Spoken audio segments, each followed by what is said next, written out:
Hello, guys. Today we have more bad news for the Democrats. So this is Florida registered party. Yeah, this is among registered parties, and Republicans are going to win Florida by 4 points. Which last time in the registered parties, Democrats will win, which means there's a flip in the registered party voters. Of course, the Republicans are going to go. They could go into the independents, which means this is pretty bad for Democrats. They're doing abysmally in Florida. Let's do it by county here.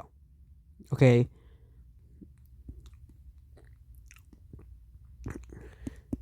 First is Duval.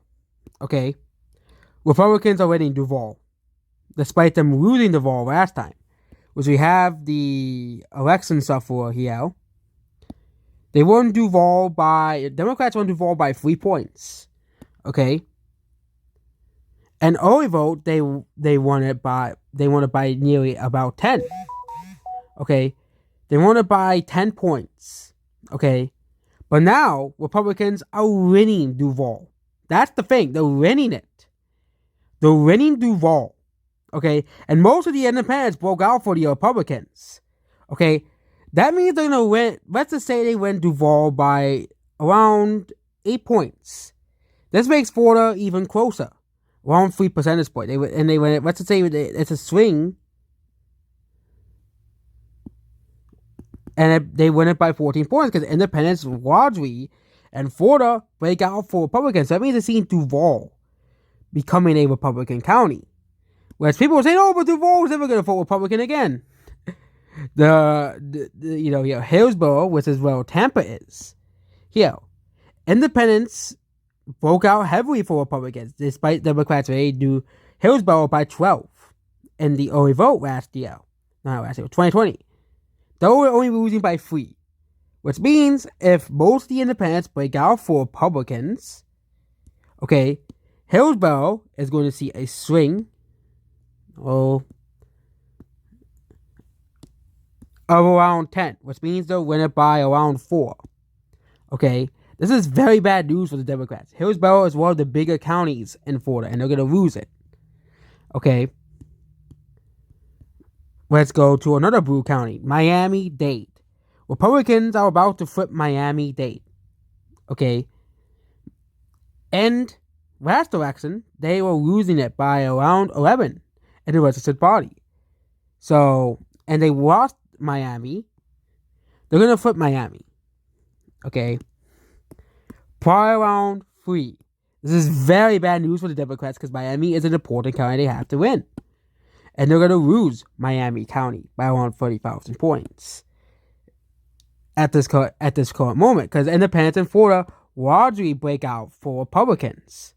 Palm Beach, okay, they're doing better in Palm Beach as well. They're doing better by a couple points. I don't know. I can say it's not right body. Whereas Palm Beach doesn't really have a lot of Republicans, but they can get that number down to around 7. That's also very bad because Palm Beach is a very populated area. You can get that down to 7. Okay. Osceola County. Let's go to that county in Florida. Okay. Republicans have gained. Now they're only down within 10. They were down within 13. Okay. Which means this will be around 10% here. Let's go to Seminole County. That's that other big county by Atlanta. Republicans are expected to win it. Okay. Republicans lost the county by 4 last time. Which means they'll win the county because they're winning the county by 3. They'll win it by 5. Okay. This is pretty bad because this is another big county in Florida. Now let's go to where Orlando is. Orange County, Florida. Okay. Orange County, Florida is now almost within 10 now. Okay, it was 25-point Democrat. Okay, and it won by 23%. Now it's within 10, so it'll be around 8 points. Okay, Orlando is now falling to the right of Osceola County. If this is true, if we're just using math here, it's falling to the right of Osceola. Okay. And now let's do Pinellas. Here. Pinellas is a swing county. Democrats won this, were winning this by 12. And this was basically a swing county. Okay. The Republicans are and now it's down to 4. So that means Republicans are expected to win this by around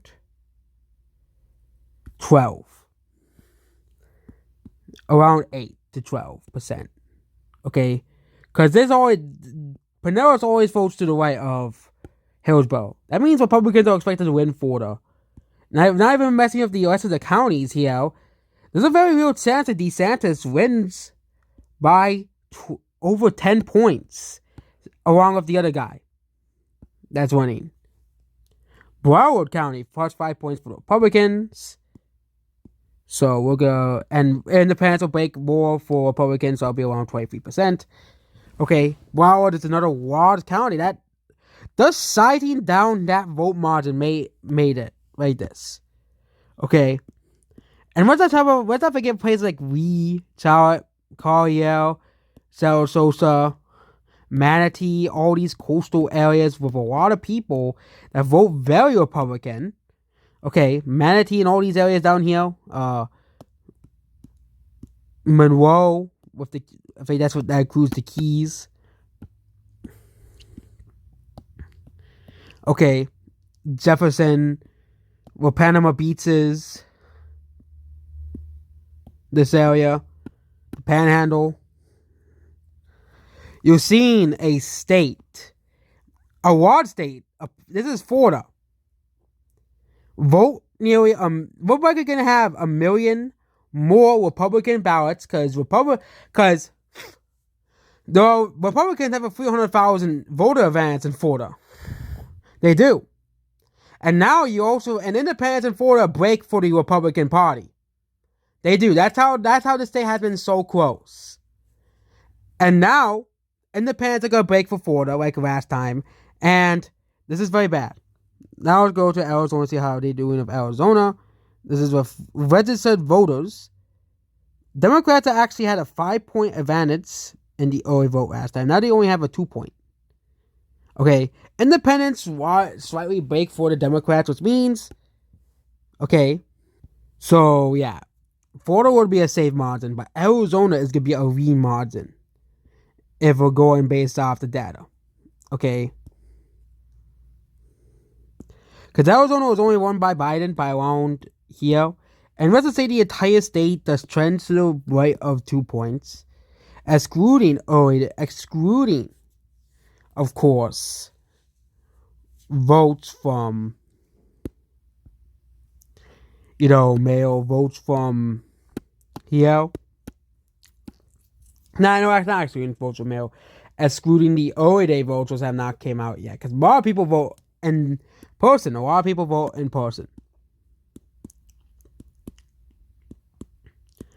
We have Pennsylvania here. They go by registered body. And this is Pennsylvania. A lot of Republicans in Pennsylvania come out in person.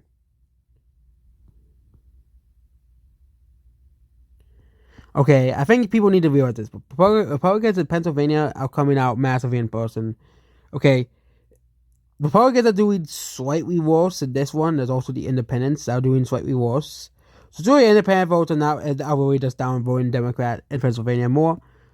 Here, not really much of a difference. And now let's go to Nevada. And this is Nevada. Here. Okay, Democrats won the early vote by 6, but they only won the state by 2. Now they're losing the state by 4. Which means Nevada might flip. Will likely flip. Okay. Let's just say the early vote comes out in Nevada. Here. And all the states trends by 3 points. Okay. They still lose Rousseau and they still lose Clark, which Rousseau has more Republicans now than Democrats. If you didn't know that, Clark is the only place that has more Democrats than Republicans.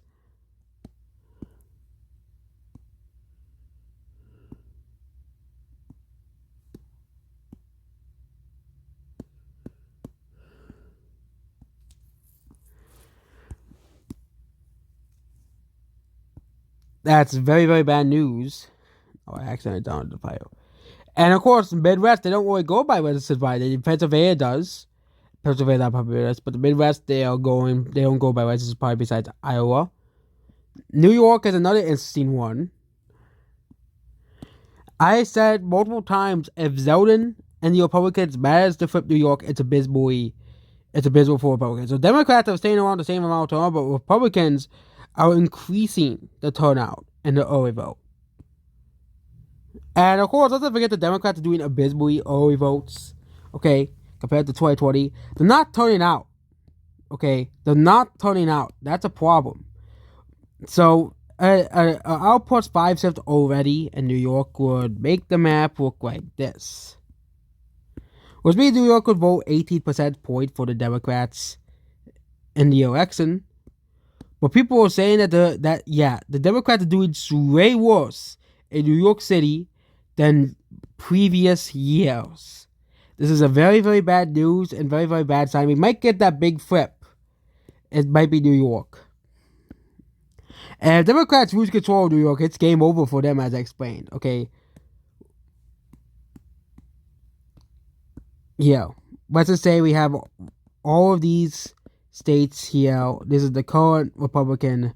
Because, of course, state politics, change all the time. People don't realize this, but states change all the time. These are probably going to be the Republican stronghold, the big states. Oh, I forgot North Carolina. The big Republican states. These are the states that the Republicans are almost certain to win in 2024.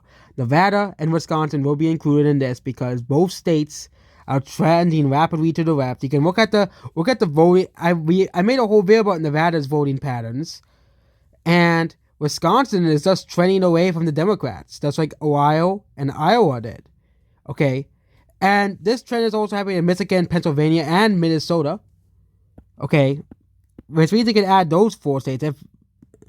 But the problem is Texas flips. If Texas becomes a swing state or non-Republican state, Republicans can't really do anything. But if Lee Zeldin wins New York and somehow makes the state a Republican state, this is very... Okay, let's go. This is a very, very bad news for the Democrats because Republicans will have both New York and both Florida. Okay, and Kelly Lake as well in Arizona. Let's not forget Virginia. If Youngkin's trends stay in Virginia, and Youngkin's coalition's able to stay in Virginia, that's very bad news for the Democrats in Virginia because they lost Virginia and they're hoping that they'll make Virginia a blue state. Okay, which it was before Youngkin became governor. Okay, this is very bad news. Oh, but they might flip Kansas. They might flip Kansas. Oh, they might flip Kansas. Oh, yay, Kansas. They will flip Kansas. They might flip Nebraska. But this is too powerful. That's why that's why Republicans and Democrats both are spending so much time and money on the New York governorship list. That's why.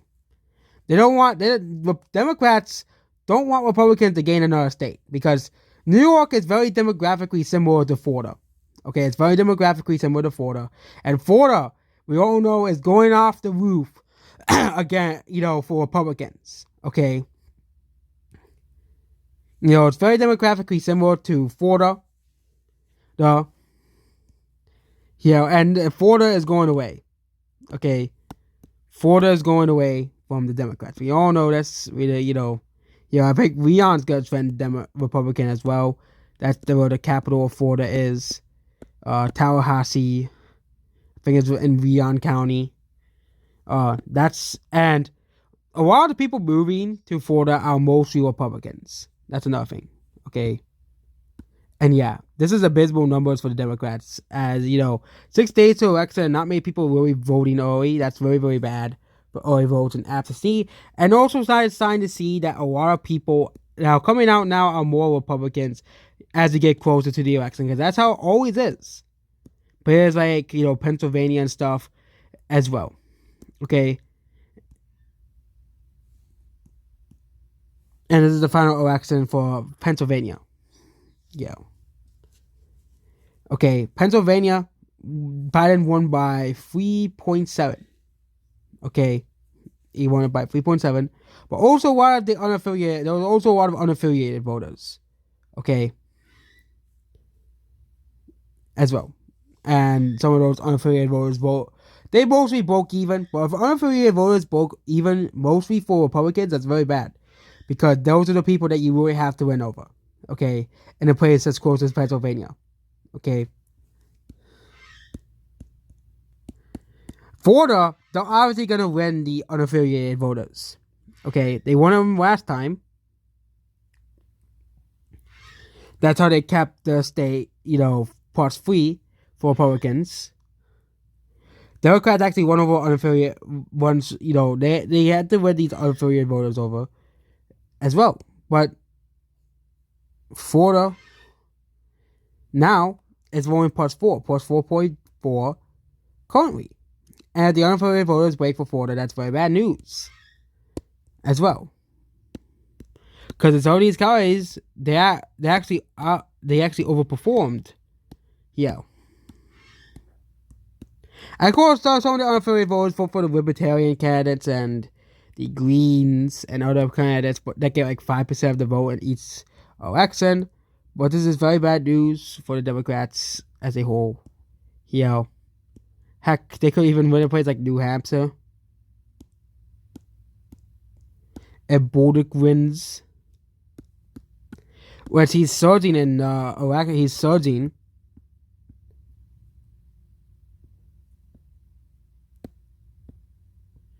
I don't know why I did that.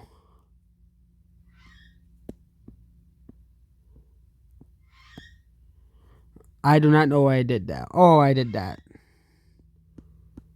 But yeah, I think we're done with this video here.